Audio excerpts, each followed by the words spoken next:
నమస్తే. ఇన్నాళ్ళు నన్ను సపోర్ట్ చేస్తూ, ఎంకరేజ్ చేస్తూ మీ ప్రేమని నాకు అందిస్తున్న ప్రతి ఒక్కరికి కృతజ్ఞతలు.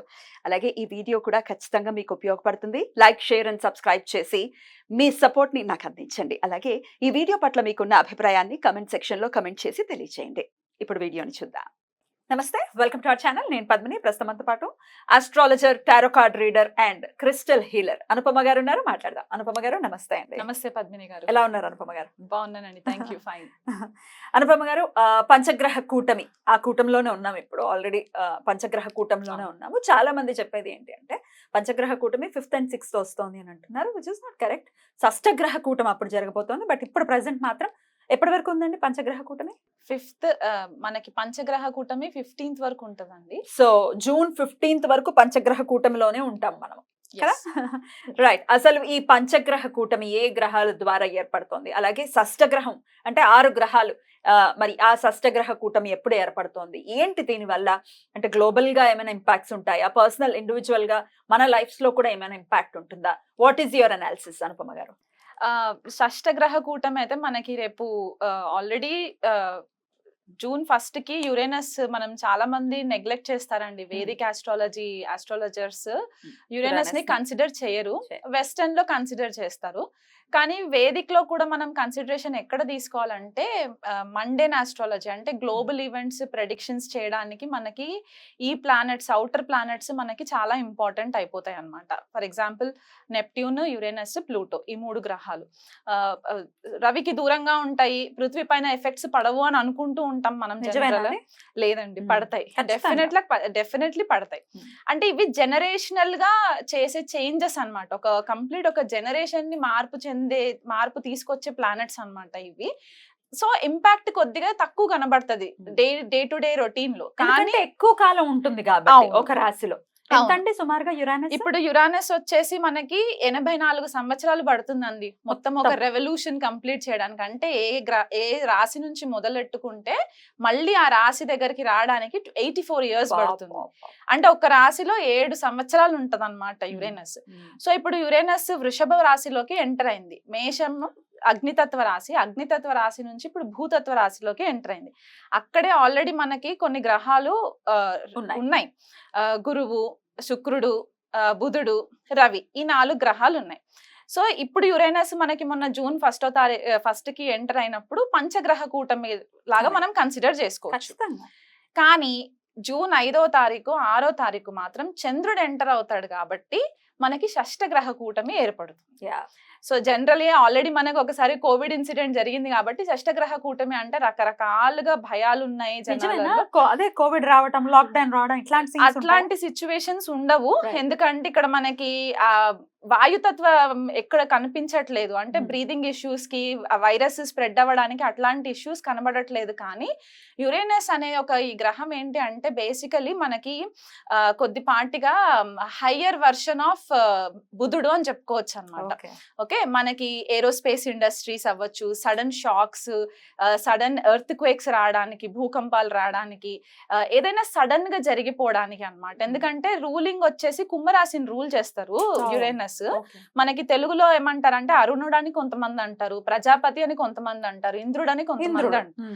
సో ఇప్పుడు ఇంద్రుడి నేచర్ మనకి స్వతహాగా మైథలాజికల్ స్టోరీస్ తెలిసిన ప్రకారం అయితే కొద్దిగా అగ్రెసివ్ గానే ఉంటూ ఉంటారు. కాబట్టి ఈ ప్లానెట్ కొద్దిగా ఇరెటిక్ బిహేవియర్ ఉంటుంది అనమాట. అంటే రెబెల్ గా ఉండే ఛాన్సెస్ ఎక్కువ ఉంటాయి. ఆ డామినెన్స్ అంతా కూడా కొద్దిగా రెబెలియన్ గా ఉంటుంది అనమాట.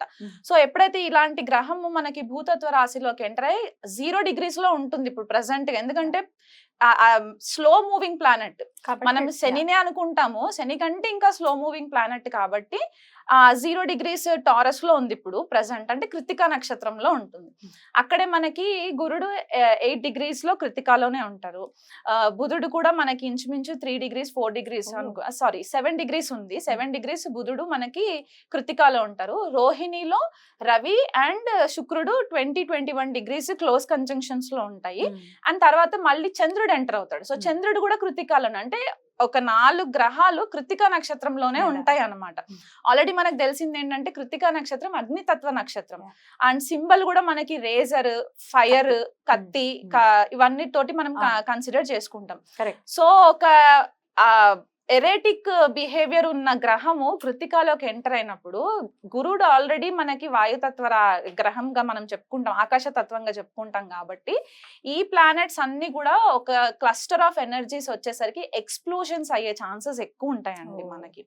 అందులో యురేనస్ ఏంటంటే 84 years అని చెప్పాను కదా, క్రితం జరిగిన ట్రాన్సిట్ ఎప్పుడు అని అంటే 1940వ సంవత్సరంలో జరిగింది ట్రాన్సిట్. అప్పుడు టారస్ లో ఉన్నారు, అప్పుడు వృషభంలో ఉన్నారనమాట యురేనస్. అప్పుడు ఏం జరిగింది? 1940లో మనకి యాక్చువల్ గా సెకండ్ వరల్డ్ వార్ స్టార్ట్ అయిందండి.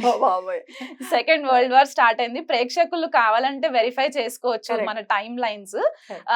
సో 1939 అంటే ఆల్మోస్ట్ మేషరాశిలో నుంచి లీవ్ అయ్యి టారస్ లోకి ఎంటర్ అయ్యే టైం కంటే సెప్టెంబర్ 1939లో 1939వ సంవత్సరంలో మనకి సెకండ్ వరల్డ్ వార్ స్టార్ట్ అయ్యి అదొక 7 సంవత్సరాలు కంటిన్యూ అయ్యింది అనమాట. సో 46 వరకు మనకి అది కంటిన్యూయేషన్ లోకి వచ్చి అప్పుడు మనకి సెకండ్ వరల్డ్ వార్ మొత్తము ఒక పీస్ లెవెల్లోకి వచ్చింది. సో ఆ దేశాల పైన యుద్ధాలు జరగడం, రకరకాల ఇష్యూస్ మనం ఫేస్ చేసాము, ఫైర్ ఎక్స్ప్లోషన్స్ ఇట్లాంటివన్నీ చూసాం. సో ఇప్పుడు కూడా ఇంచుమించు వార్ వస్తుందా అంటే నేను 100% వార్ వస్తుంది రావాలని ఏం లేదు, వరల్డ్ వైడ్ గా ఎక్కడైనా వరల్డ్ వైడ్ గా ఎక్కడ. ఇప్పుడు ఓన్లీ మన ఇండియాకే జరగాలని లేదు కదా, గ్లోబల్ గా ఎక్కడైనా జరగచ్చు. ఇప్పుడు యుక్రెయిన్ లో ఆల్రెడీ ఎట్లాంటి వాతావరణం ఉందో మనకు తెలుసు. సో ఇది ఇంకొంచెం ఎన్హాన్స్ చేస్తుందని అనుకోవచ్చా ఈ గ్రహ కూటమి? అవునండి, అవుతుంది. యుఎస్ తోటి కూడా కొద్దిగా ఇష్యూస్ రావడము, యుఎస్ రష్యా యుక్రెయిన్ కి ఇష్యూస్ రావడము, మళ్ళీ ఇప్పుడు మనకి ఇక్కడ అరబ్ కంట్రీస్ లో కూడా మనకి కొద్దిపాటిగా ఇష్యూస్ రావడము, ఇండియా వైపు కూడా మనకి ఇప్పుడు ఇండియా ప్రకారం తీసుకుంటే మన భారతదేశ ఇండిపెండెన్స్ వచ్చిన చార్ట్ ప్రకారం చూసుకుంటే గనక మనది వృషభ లగ్నం అవుతుంది.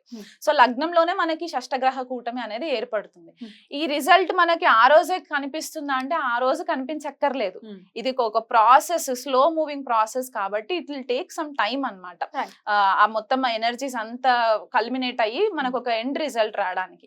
కాకపోతే ఇక్కడ మనకి ఇంటర్నేషనల్ లెవెల్లో కూడా మనకి కొద్దిపాటిగా ఇప్పటి వరకు ఏదైతే మనకి ఆ ఫ్రీనెస్ ఉండిందో in terms of international leaders తోటి మనకి కమ్యూనికేషన్స్ అవ్వచ్చు, లేకపోతే మనకి వాళ్ళతో ఉన్న ఫ్రెండ్షిప్స్ అవ్వచ్చు, కొద్దిపాటిగా డిస్టర్బ్ అయ్యే ఛాన్సెస్ ఉంటాయండి. మన నేషనల్ లీడర్స్ కి కూడా కొద్దిపాటిగా థ్రెట్ ఉండే ఛాన్సెస్ కూడా ఉన్నాయి రాజకీయ నాయకులకి. అండ్ మనకి ఇంకొకటి ఏంటి అంటే ఇప్పుడు ఇండియా చార్ట్ అని చెప్పేసి అనుకున్నాం కాబట్టి మనకి నార్త్ లో ఎక్కువ ఇది చూసుకుంటే భూకంపాలు వచ్చే ఛాన్సెస్ మనకి నార్త్ లో ఎక్కువ కనబడుతూ ఉంటాయి. సో ఈ గ్రహాలన్నీ వీక్షణ మనకి వృశ్చిక రాశి పైన పడుతుంది. ఇప్పుడు అందరి కళ్ళంతా వృశ్చిక రాశి పైన ఉంటుంది అనమాట. ఎందుకు అంటే ఈ షష్టగ్రహాలన్నీ కూడా 7th ఆస్పెక్ట్ వృశ్చిక రాశి పైన పడుతుంది.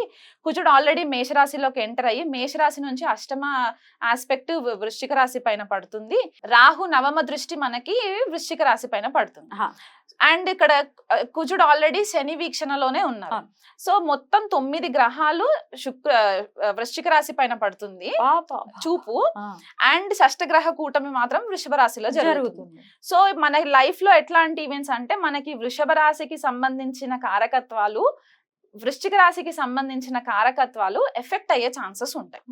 సో మనకి నార్త్ ఇండియాలో భూకంపాలు వచ్చే సంఘటనలు, సౌత్ ఇండియాకి వచ్చేసరికి ఎస్పెషల్లీ తెలుగు రాష్ట్రాలు, తమిళనాడు, కర్ణాటక, కేరళ ఇటువైపు ఫ్లడ్స్ వచ్చే ఛాన్సెస్ ఎక్కువ ఉంటాయి. వర్షాలు, సునామీస్, సైక్లోన్ ఎఫెక్ట్స్, దానివల్ల కొద్దిగా జన నష్టము. అండ్ మనకి ఇంకొకటి ఏంటంటే మనకి టారస్ వృషభ రాశి మనకి అగ్రికల్చర్ కి కూడా సంబంధించింది. అంటే పంటలు, పాడి పంటలు ఇవన్నిటికీ కూడా మనకి ఫుడ్ రిసోర్సెస్ కాబట్టి అక్కడ పంట నష్టం కొద్దిగా జరగడం, వర్షాల వల్ల, బీభత్సమైన వర్షాల వల్ల కొద్దిగా పంట నష్టం జరగడము. అండ్ టారస్ మనకి ఫైనాన్షియల్ రిజర్వ్స్ కూడా కదా.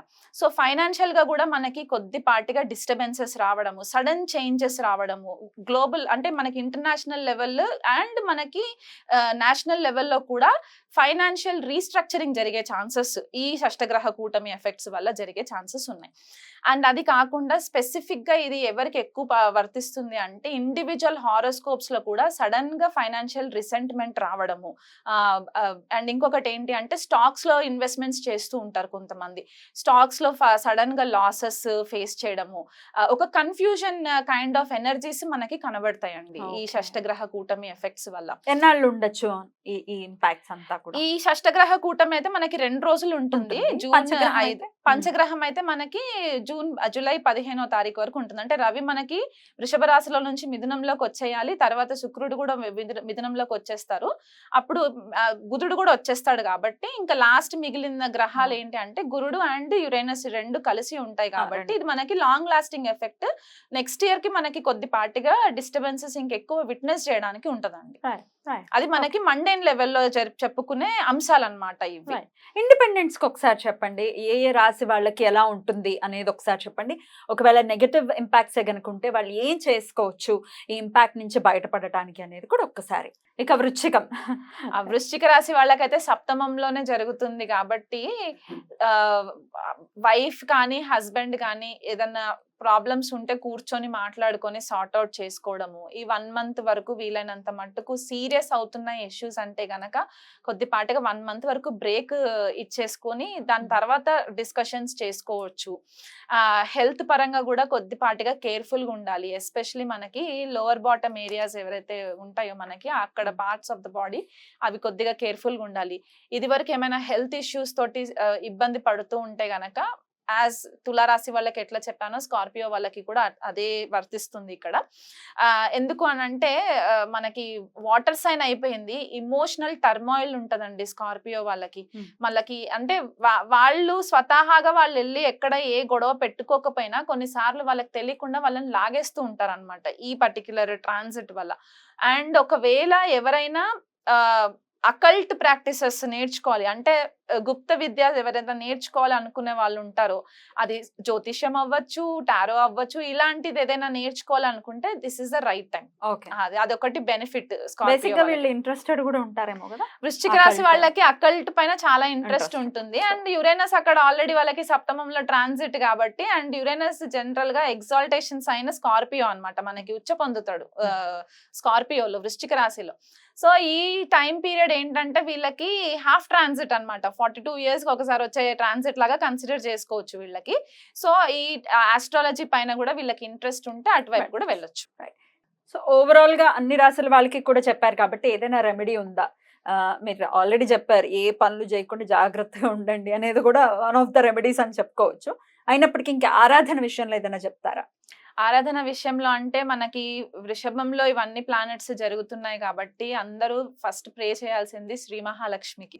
ఎందుకంటే మనకి రిసోర్సెస్, ఫైనాన్షియల్ రిసోర్సెస్ అవ్వచ్చు, అబండెన్స్ అవ్వచ్చు, భూమికి సంబంధించి పంటలు ఇవన్నీ కూడా వృషభ రాశికే సంబంధించి ఉంటాయి కాబట్టి శ్రీ మహాలక్ష్మికి ఆరాధన చేసుకోవడము, లక్ష్మి అష్టోత్తరం చదువుకోవడము, ఆవు నెయ్యితో దీపం పెట్టడము, ఇట్లాంటివి రెగ్యులర్ గా చేయాలి 1 month కూడా. అండ్ ఇంకొకటి ఏంటి అంటే మనకి స్కార్పియో కూడా యాక్టివ్ అయిపోయి ఉంది కాబట్టి, అండ్ ఈ మెయిన్ ప్లానెట్స్ ఏవైతే ఉన్నాయో ఈ గ్రహాలన్నీ కూడా కృతికాలో జరుగుతున్నాయి కాబట్టి, యుతి మొత్తం కృతికాలో ఉంది కాబట్టి సుబ్రహ్మణ్యేశ్వర స్వామి ఆరాధన చాలా ఇంపార్టెంట్. స్కంద కవచము డైలీ ఒక్కసారైనా సరే ఉదయం లేవగానే స్నానం అవన్నీ చేసేసుకున్న తర్వాత స్కంద కవచము చదవడానికి రాకపోయినా కనీసం ఇంట్లో ప్లే చేయండి. ఎందుకంటే మనం ఈ ఎనర్జీస్ అన్ని కూడా మనల్ని కొద్దిపాటిగా ర్యాష్ డెసిషన్స్ తీసుకునే ఛాన్సెస్, ర్యాష్ డ్రైవింగ్స్ ఇవి జరిగే ఛాన్సెస్ ఉంటాయి కాబట్టి మనల్ని మనం ప్రొటెక్ట్ చేసుకోవడానికి and at the same time ధర్మబద్ధంగా దేశ సంరక్షణ కోసం కూడా మనం ఆలోచించాలి కాబట్టి స్కంద కవచము రెగ్యులర్ గా వినడము ఇదొకటి చాలా ఇంపార్టెంట్. వీళ్ళు కుదిరితే సుబ్రహ్మణ్యేశ్వర స్వామికి అర్చన అభిషేకాలు చేసుకోవచ్చు. రైట్ అండి, చాలా బ్యూటిఫుల్ గా ఎక్స్ప్లెయిన్ చేశారు. డెఫినెట్లీ ఎందుకంటే యురేనస్ ని కన్సిడర్ చేస్తూ గనుక ఒకవేళ ప్రిడిక్షన్ ఇస్తే ఎంత అక్యురేట్ గా ప్రిడిక్షన్ వస్తుంది అనేది చెప్పటం అనేది ఎవరికి వారు దాన్ని చూడాల్సిందే కదా. చాలా మంది కన్సిడర్ చెయ్యరు కానీ ఇంత మేజర్ రోల్ ని ప్లే చేస్తారు. యురేనస్ అవ్వచ్చు, నెప్ట్యూన్ అవ్వచ్చు, డెఫినెట్ గా రోల్ ని ప్లే చేస్తారు. మీరు కూడా మీ ప్రిడిక్షన్ లో మీరు చూస్తారా? చూస్తానండి, డెఫినెట్లీ చూస్తాను. అంటే మనకి యురేనస్ ఆస్ట్రాలజీకి చాలా ఇంపార్టెంట్ ప్లానెట్ అన్నమాట Yeah. జ్యోతిష్య విద్యకి Yeah. అండ్ ఏరోస్పేస్ ఇండస్ట్రీకి కూడా చాలా ఇంపార్టెంట్. ఎందుకంటే కుంభరాశిలో రూల్ చేసినా సరే శతభిష నక్షత్రం మనకి యురేనస్ కి కన్సిడర్ చేస్తారు బేసికల్ గా. Hmm.